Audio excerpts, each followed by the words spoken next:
Mtu mmoja mwenye akili aliwahi kusema kwamba pesa unayoipata leo ni kwa ajili yako, lakini elimu ambayo unaipata leo ni kwa ajili ya kizazi. Elimu ni muhimu sana kwenye kuhakikisha kwamba thamani tulizonazo zinapita kizazi mpaka kizazi.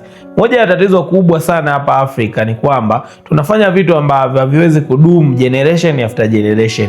Mtu unafanya kitu leo, lakini hicho kitu hakiwezi, hata mtoto wako tu aliyekufuata hawezi kukigain. Kwa hiyo ni muhimu kwenye kutengeneza vitu, tutengeneze vitu ambavyo vitadumu milele. Unaweza ukapanda mbegu ya matunda leo, lakini matunda yake ukavuna kesho. Na mafanikio ya kweli ni kuhakikisha kwamba unafanikiwa kiasi kwamba hata pale utakapofariki mafanikio bado yataendelea kuishi, mafanikio yako bado yataendelea kusurvive. Kwa ni muhimu kuhakikisha kwamba mafanikio yetu yanakuwa ni future kubwa sana. Kupitia kitabu cha Emmanuel Zaburi ambacho ninacho hapa, ambacho kinaitwa Beyond Your Self Awareness. Hiki ni kitabu ambacho kimeelezea ni kwa namna gani kijana unapaswa kudiscover potential yako, lakini kwa namna gani ukisha discover hiyo potential yako una uwezo wa kukusaidia wewe na kusaidia kizazi chako kinachoendelea.